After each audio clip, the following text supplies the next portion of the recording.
भगवान शिव की महिमा अपरंपार है। शिव जी को भोले भंडारी भी कहा जाता है। भगवान शिव अपने सच्चे भक्तों के कष्टों को हर लेते हैं। भगवान शिव के ऐसे ही सच्चे भक्त का प्रसंग तब का है जब यातायात के साधना ज़्यादा नहीं होते थे। अगर कोई किसी तीर्थ स्थल पर जाता था तो पता नहीं होता था कि वापसी घर लौट भी पाएगा या नहीं। भगवान शिव का भक्त बहुत कठिनाइयों के बाद केदारनाथ धाम पहुंचा। जब वहां पहुंचा तो मंदिर के पुजारी जी मंदिर के कपाट बंद कर चुके थे। उसने पुजारी जी से बहुत मिनती की, मैं बहुत समय और कठिनाइयाँ सह कर महीनों बाद यहाँ पहुँचा हूँ। आप कृपया मुझे दर्शन करने दें। पुजारी जी ने बहुत विनम्रता से बोला कि इस मंदिर का नियम है कि इसके कपट 6 महीने खुलते हैं और 6 महीने बंद रहते हैं। अगर एक बार कपट बंद हो जाएगा तो 6 माह बाद ही खुलेगा। अब आपको 6 मास बाद ही आना पड़ेगा। यहाँ पर जीवन बहुत कठिन है क्योंकि जहाँ बहुत ज़्यादा ठंड पड़ती है, आप वहाँ नहीं रह सकते हैं। इतना कहकर पुजारी जी वहाँ से चल गया। भगवान शिव का भक्त उनका नाम स्मरण करने लगा। प्रभु, आप तो जानते हैं कि मैं कितनी श्रद्धा भाव से यहाँ पहुँचा हूँ। रास्ते में आने वाली कठिनाइयों का बाद भी मेरा मन विचलित नहीं हुआ था क्योंकि मेरे मन में आपके दर्शन की लालसा था। उनके आँखों से आंसू का धारा वो बह रही थी। उसे भूख और प्यास भी लग रही थी। कुछ समय पश्चात वहाँ पर एक साधु बाबा आए। उन्होंने उसका हाल चाल पूछा। शिव भक्त ने अपनी सारी व्यथा उनको सुना दिया। साधु बाबा ने उसे पीने को पानी और खाने को भोजन दिया। उसे हौसला दिया कि मुझे विश्वास है कि कल मंदिर के कपट अबर से खुलेगा। साधु बाबा से बात करते करते कब शिव भक्त को नींद आ गई उसे पता नहीं चला। सुबह जब सूर्य का प्रकाश से उसकी नींद खुली तो क्या देखता है कि पुजारी जी पूरी मंडली के साथ मंदिर का कपट खोल रहे थे। वहाँ पुजारी जी का पास गया और कहने लगा कि आप तो कहते थे कि कपट 6 मास बाद खुलेगा। पंडित जी को उस भक्त का स्मरण आया कि उसने मुझसे कपट खोलने की मिनती की थी। पंडित जी ने कहा, मैं तो 6 मास के बाद ही आया हूँ। फिर शिव भक्त ने पंडित जी के जाने के बाद एक साधु बाबा से मिलने का पूरा प्रसंग सुनाया। पूरा वृत्तांत सुनकर पुजारी जी अस्तबद्ध थे। कोई 6 मास तक बिना किसी साधन के इस ठंडे में कैसे जीवित रह सकता है। पुजारी जी उस भक्त का चरणों में गिर गया। वो कहने लगा कि कितने बरस बीत गया मंदिर में सेवा करते, लेकिन कभी प्रभु के दर्शन नहीं कर पाया। लेकिन तुम्हारी आस्था सच्ची थी। तुम्हारी करुणा पुकार सुनकर भगवान शिव केवल सवाए तुम्हें भोजन और पानी देकर गया। बलिक भोलेनाथ ने 6 मास के काले खंड को योग माया से एक रात्रि में समाप्त कर दिया। सच ही कहते हैं कि ईश्वर की भक्ति इतनी सच्ची आस्था से करो, अगर कष्ट तुम पर हो फिकिर ईश्वर को ही, भक्त को कष्ट से कैसे उबरना है। तो भगवान शिव का ओम नमः शिवाय, हर हर महादेव, हर हर महादेव कह कर भोलेनाथ को प्रसन्न करो। भोलेनाथ अपना भक्त का पुकार जरूर सुनते हैं, उन्हें दर्शन भी देते हैं। एक शिव भक्त भगवान शंकर को खुश करने के लिए भगवान शिव के मंदिर पहुंचा। भगवान को खुश करने के लिए वो एक लोटा में दूध भर कर शिव जी का अभिषेक करने के लिए ले लिया। साथ में फूल माला, धतूरे का फल, बेल की पत्तियाँ जो शिव जी को अति प्रिय है, वो सब भी ले लिया। मंदिर में जाकर भगवान को सब अर्पण करने के बाद लौटते समय जब मंदिर का घंटा बजाने के लिए सर ऊपर उठाया तो देखता है कि मंदिर में सोने का घंटा लगा हुआ है। सोने का घंटा देख कर उसके मन में लालच आ गया। वो सोचने लगा, यह सोना का घंटा अगर मुझे मिल जाए तो मैं कितना धनवान बन जाऊंगा, मेरे पास बहुत पैसा आ जाएगा। यह सोचकर उसने सोने की घंटा चुराने की योजना बनाई। तभी तो दिन का समय था, चोरी करने के लिए उपयोगित समय नहीं था, इसलिए वो रात का सन्नाटे में मंदिर का घंटा चुराने के नियत से आया। मंदिर की लाइट जल रही थी, दरवाजे में ताला नहीं मारा गया था। ऐसा लग रहा था जैसे कोई उसके आने की बाट देख रहा है। उस भक्त ने जो चोरी की नियत से मंदिर में प्रवेश किया था, अंदर आकर मंदिर का दरवाजा बंद कर लिया।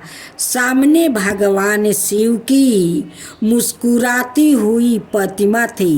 एक क्षण को भक्त रूपी चोर की नज़र भगवान से मिली और दूसरे ही क्षण उस भक्त रूपी चोर ने निगाहें फेर लिया। आखिर वो अब चोर बन चुका था। उसके निगाहों की लाज सील समाप्त हो चुकी थी। मंदिर का घंटा ऊंचाई पर था। उस घंटे को ऊपर से उतारने के लिए उस चोर को कोई ऊंची चीज चाहिए थी जिस पर वो चढ़कर घंटा को उतार सके।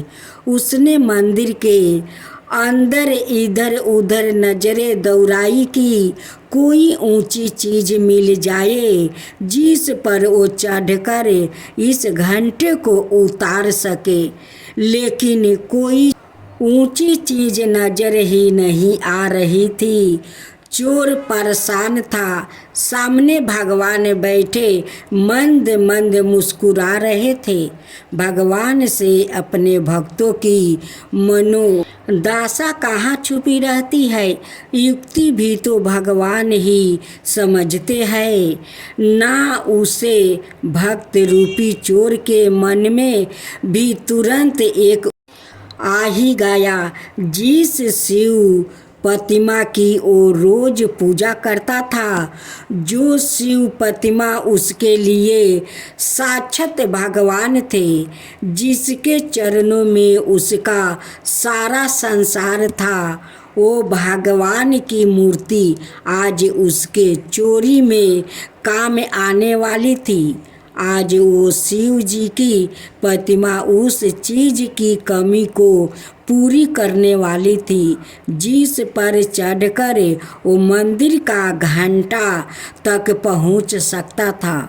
और उसने यही किया। वो शिव जी के कंधे पर चढ़ गया। कंधे पर चढ़ने के लिए उसे बहुत मेहनत करनी पड़ी। शिव जी के कंधे पर चढ़कर वो मंदिर का घंटा उतारने का प्रयास करने लगा, लेकिन यह क्या, घंटा तो अभी भी ऊंचा है।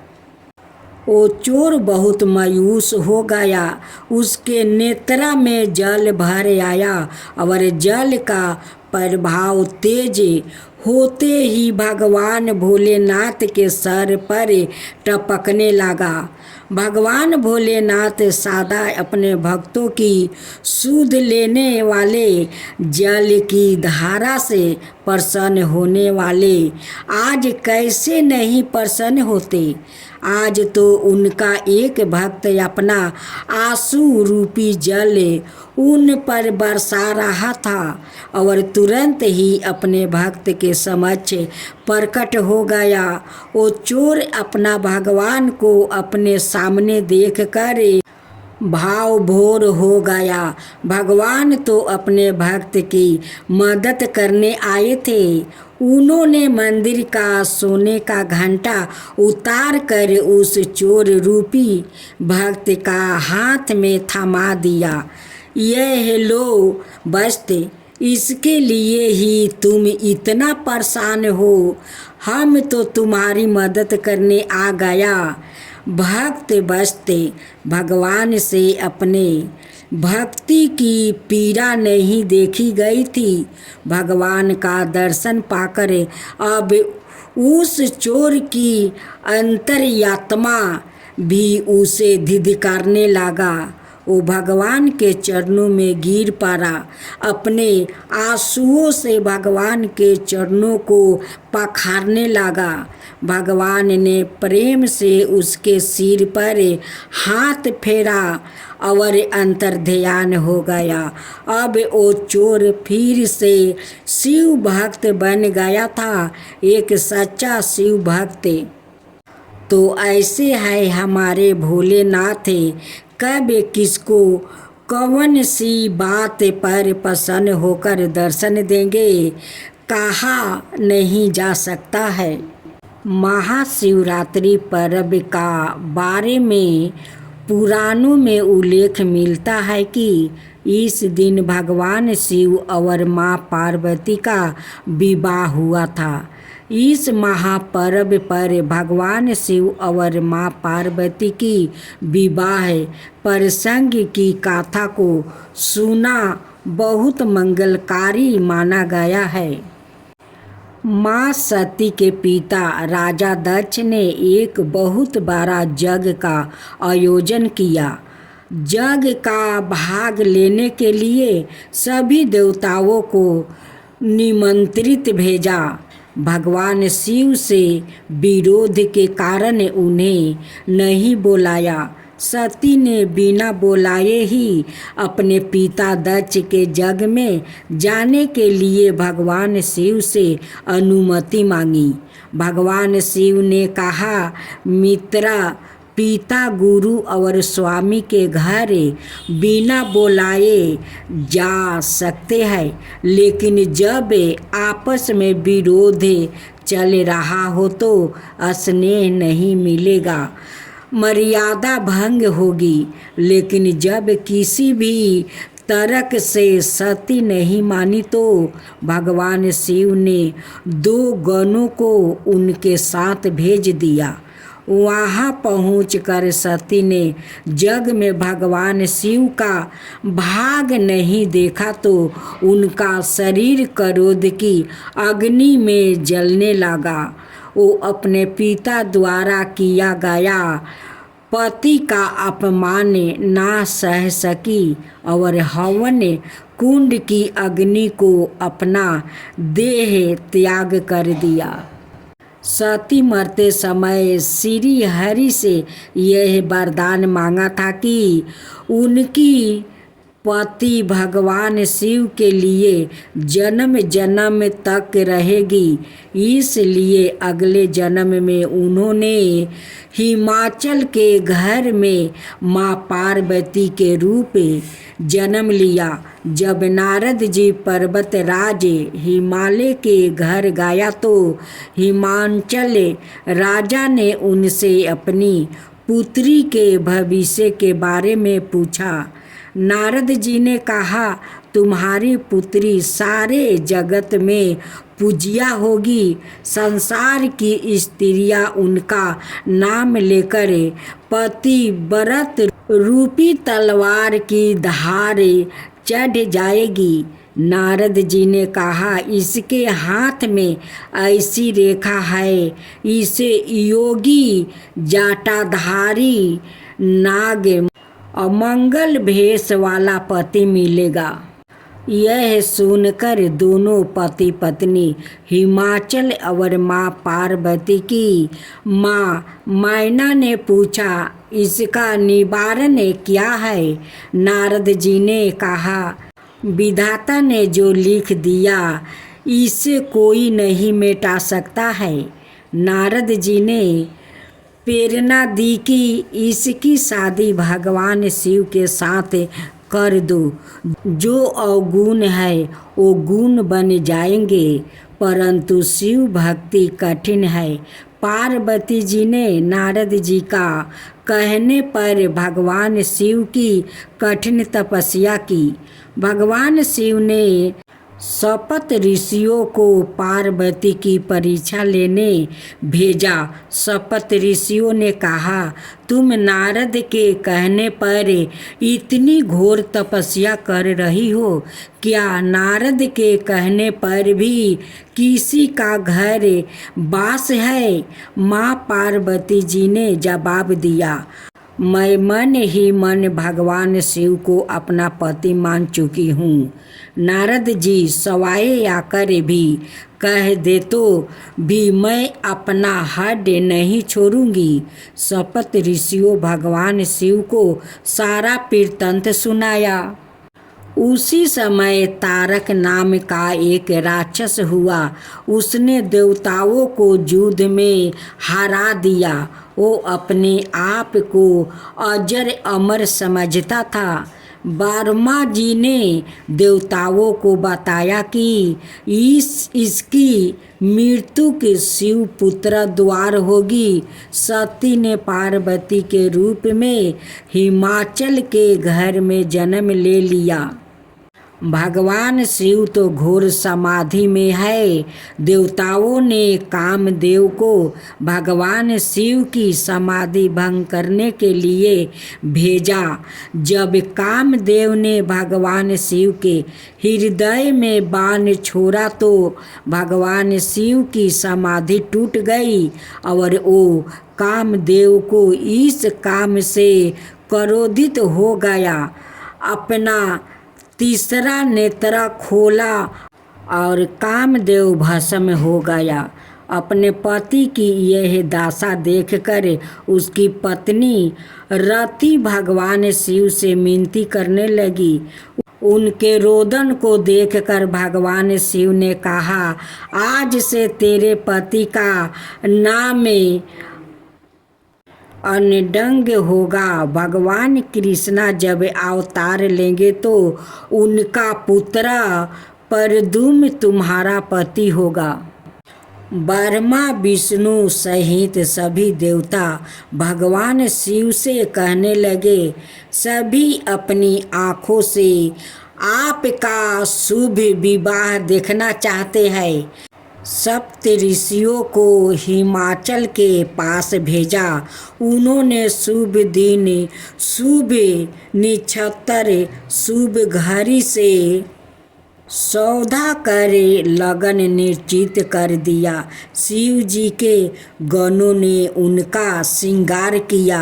जटाओं का मुकुट, सांपों का कुंडल, शरीर पर विभूति रमाई, गले में 20 और नर मुंड की माला पहना कर बैल पर सवार होकर चल पड़े।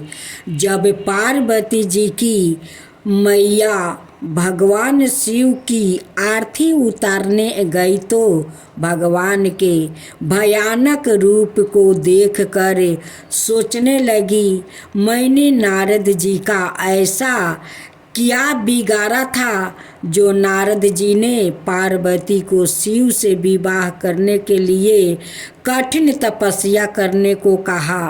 तब नारद सवाए पधारे और उन्होंने मैना को समझाया कि पार्वती जी सवाए जगत जननी भवानी है और उन्हें सती के पूर्ण जन्म की कहानी सुनाई। भगवान शिव ने फिर उन्हें अपने दिव्य रूप के दर्शन दिया। ऋषियों ने फिर वेदों में जैसी लिखी थी वैसे ही शादी कराई। हिमाचल में उचित दान, आदर और सम्मान के साथ बारात की विदाई की। शिव चालीसा। जय गणेश गिरिजा सुवन, मंगल मूल सुजन, कहत अयोध्या दास, तुम्हें देहु अभय वरदान। जय गिरिजापति दीन दयाला, साध करत संतन प्रतिपाला, बालचंद्रिमा सोहित नीका, कानन कुंडले नागफनिका, अंगे गौर श्री गंगा बहाये, मुंडे माला तने खारा लगाए, वस्तु खाली गंबर सोहे, छवि को देख नागे मुनि मोहे, मैना मातु की हवे दुलारी, बावा अंग सोहत छवि नारी, कर त्रिशूल सोहत छवि भारी, करत सदा सतरोहन छायकारी, नंदी गणेश सोहे ताहे कैसे, सागर मध्य में कमल है जैसे, कार्तिक शाम अवर गणराऊ, यह छवि को कहीं जात ना काऊ, देवन जब ही जाए पुकारा, तब ही दुख प्रभु आप निबारा, किया उपदर तारक भारी, देवन सब मिली तुम ही जुआरू, तुरत संडन आप पेठाऊ, लव निवेश महा मारी गिराऊ, आप जलंधर असुर संगे हारा, सुइयों से तुम्हारा विदित संसारा, त्रिपुरासुर सन युद्ध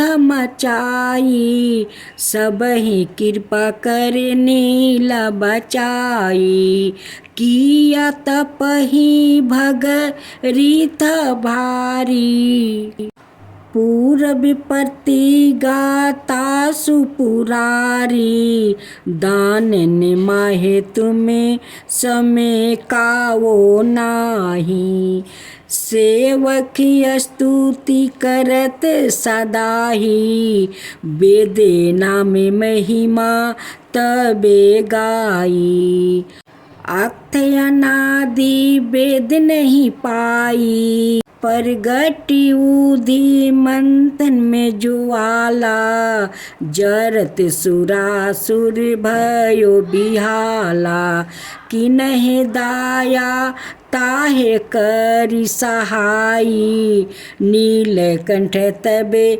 नाम कहाई, पूजन रामचंद्र जबे किन्हे जीत के लंका विभीषण, दीनहा साहस कमल में हो रहे धारी, किन्हे परीक्षा तब ही पुकारी, एक कमल प्रभु राखहूँ जोई, कमल नयन पूजन चाहे सोई, कठिन भक्त देखी प्रभु शंकरे, भयो प्रसन्न दियो इच्छित बरा।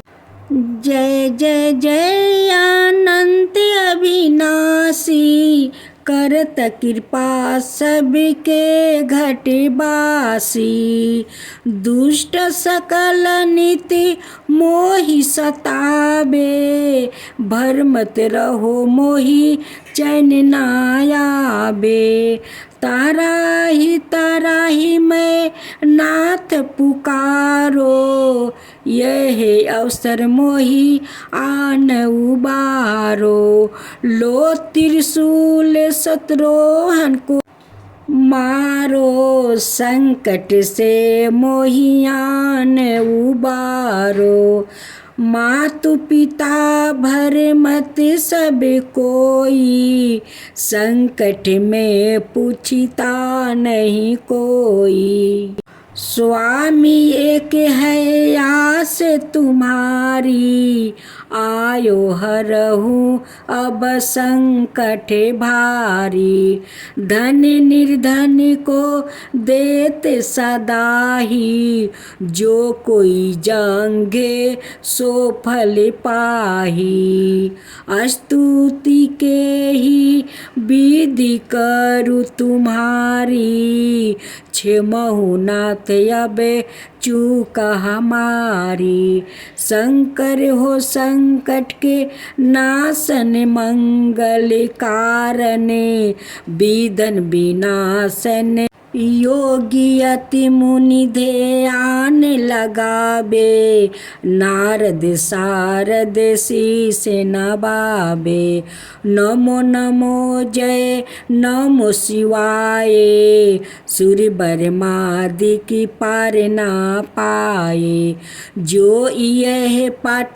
कर मन लाई, तापर होते है प्रभु सहाई, तीरिनियो जो कोई हो अधिकारी, पाठ करे सो पवन हारी, पुत्रहीन करे इच्छा कोई, निश्चय शिव प्रसाद ते ही होई, पंडित तेरायोदशी को लावे, ध्यान पूर्वक होम करावे, तेरायोदशी व्रत करे हरमेशा, तन नहीं ताक रहे कैलेसा, धूप दीप नैवेद्य चढ़ावे, शंकर सम्मुख पाठ सुनावे, कहत अयोध्या आस तुम्हारी, जानी सकल दुख हरहु हमारी।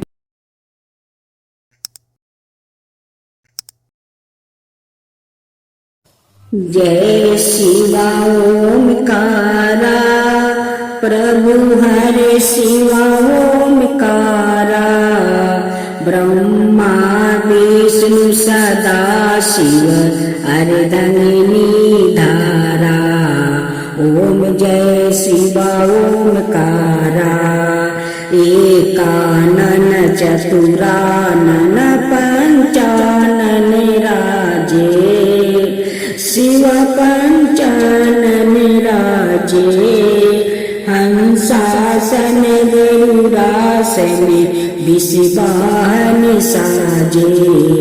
ओम जय शिवा ओमकारा। दो भुज चार चतुर भुज दस भुज अति सोहे।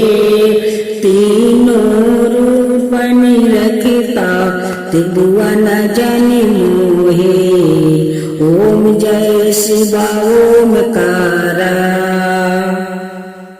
अक्षर माला बने माला मंदी माला तारी। चंदन मृग मद सोहे बोले सुभिकारी। ओम जय शिवा ओमकारा। श्वेतांबर पीतांबर बागंबर अंगे। सनकादिक बरे मादिकी भूतादिक संगे। ओम जय शिवा ओमकारा। करिके मध्यम कमंडल चक्र त्रिशूल धरता। जग करता जग भरता जग पालन करता। ओम जय शिवा ओमकारा। ब्रह्मा विष्णु सदा शिव जानते अविवेका। प्राण बचर के मध्यम याहे तीनों एका। ओम जय शिवा ओमकारा।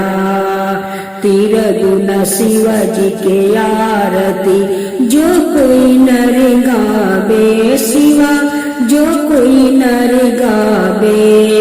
कहत शिवानंद स्वामी मन भजत शिवानंद स्वामी मन बाचित फल पावे। ओम जय शिवा ओमकारा। जय शिवा ओमकारा।